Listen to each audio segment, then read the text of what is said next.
To be clear, it was never about mass shootings or the war on drugs.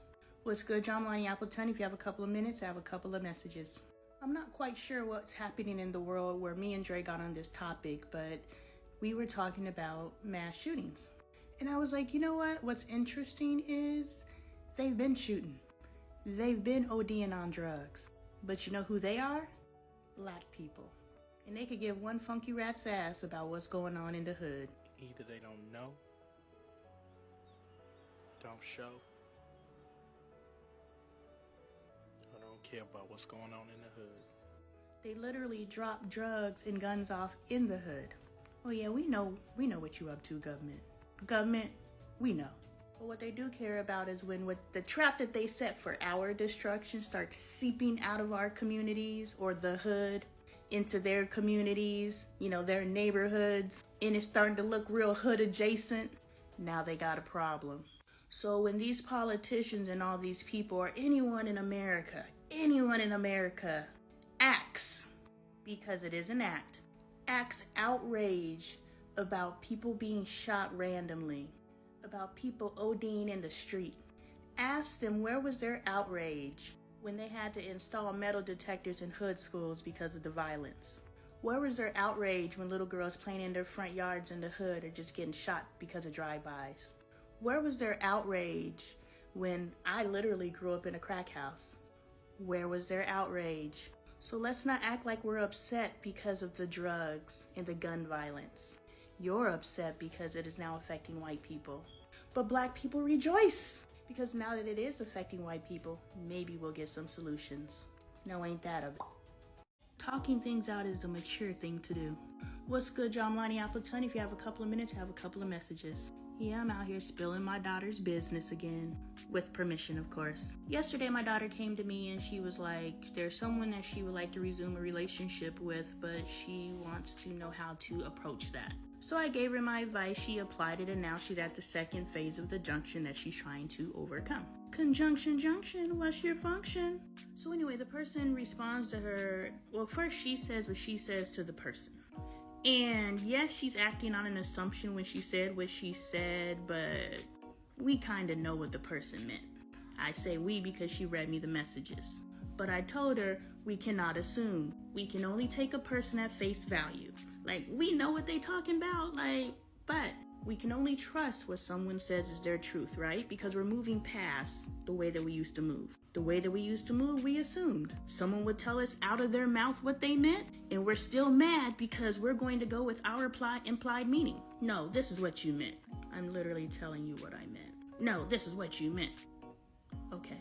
So now you have an unnecessary problem. So we're going to take what this person said as their truth, even though we know they're trying to shuck and jive. Young victim playing, but we get it. I know the game, and I'm teaching my daughter the game of life, not just playing with people's emotions. Anyway, so this person has kind of been dodging her, ignoring her, and acting funny. So she messages them, and she's like, look, are we moving forward, or are we still stuck? Because I thought we were moving forward. And this person's like, I kind of got a problem with what you said. I'm still kind of shook by that. And I was like, well, they're entitled to their feelings, but here's how you respond to that. Because the reason that we stay shook and we stay stuck is because we do not talk about our issues. Typically, how we deal with our issues is we just hold it in and start acting funny until it dissipates. And once we move past it without having any conversation and we run with our assumptions and we have this whole narrative in our head, and once we become okay with the narrative that we've created, now we can be normal. But you want to know what mature people do? They say, this is what I feel, these are my reservations, this is what you bumped up against. And the person listening says, I understand, this is how I feel, these are my reservations, and this is what you bumped up against. You have a mature conversation and you share your feelings because you value the relationship. Now, if you don't value the relationships, let the misunderstanding go. Bye, wig. But if you value the relationship, you must sit down and discuss the misunderstanding. Ignoring something until it no longer bothers you cannot be the way that we convene anymore. We need to start talking to each other. We need to start clearing the air. You want to know why you have so many frenemies? Because we allow too much stuff to fester until it boils over. Talking to each other is the mature thing to do. And aren't we all mature? Anyway, I done told my child I wanted to take a picture of her because she looked like Carrot Top. And I was like, if you let me take this picture, then I will cut up all these dang vegetables for her. So I gotta cut up all these dang vegetables. All because I want to take a picture. Because she looked like Carrot Top. It's a whole bunch. Okay. Right. She's making me chop vegetables. You have to rinse them off first. I'm gonna rinse them, but I'm complaining first. You mean I did. That's how I mince. How do y'all mince? About to make some goulash.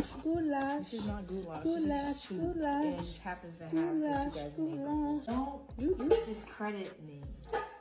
Is the goulash a bad thing? I feel like that is. Y'all ever hear him say, I'm gonna cut that to the white meat? What you doing, Billy?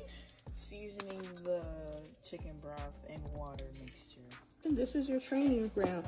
We have been taking our training ground for granted. You know what I'm saying? What's next? Stop. Ooh, this shows how we're active. Yeah, I don't know what you got percolating over there, but I told Bailey I think the Backyardigans were the original Gracie's place. What y'all think? No. Baking soda. I got baking soda. Are you serious? Gracie using a loofah or bar soap directly on her body. Only reason why I asked is because I know how y'all black people feel about other people's hygiene. What part of the green onion am I supposed to chop up? What about the rest of us, Carrot Top?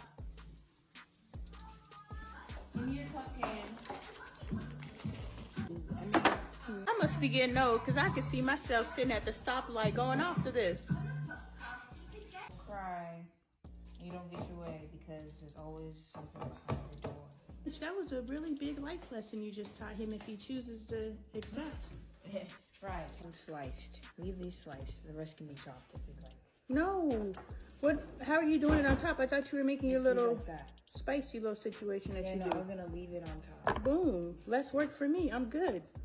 He didn't want the apple juice. He just wanted something sweet to drink because if he did want apple juice, down to the white meat. I'm using that one thing that you're focused on. These are just slices, right? Hey, y'all supposed to peel the avocado before you cut it? I don't know. I'm scared. I'd be scared to mess up around her.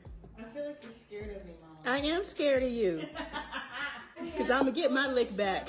He be setting stuff up so the boys take the fall for her. But the boys did it! But the fact that you chose to lie, there must be a consequence.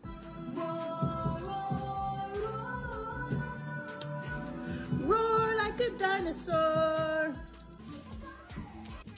Looks good and chunky. Good job, Billy. Them vegetables, didn't I? Mom chopped. Oh, good job, see? I know, but the next level of consideration would have been you knowing that you're boiling eggs and like, Mom, would you like a boiled egg? Not because you're making boiled eggs, but because you're already in the process of boiling an egg and maybe somebody else wants a boiled egg. You know what I'm saying? You know, you got to take other people into consideration in everything you do. And that's the next level of consideration. But of course, you don't necessarily reach that level of consideration again until someone is worthy to be treated that way. And that's either going to be your kids or your spouse, you know, or your family. Treat your family with consideration. This is your training ground. We have been taking our training ground for granted. You know what I'm saying? You have literally been in a mini life simulation your entire life. But every opportunity I took from you and I kept from myself because I need to control everything, I stripped you of your opportunity to learn a lesson in your training ground. What's next?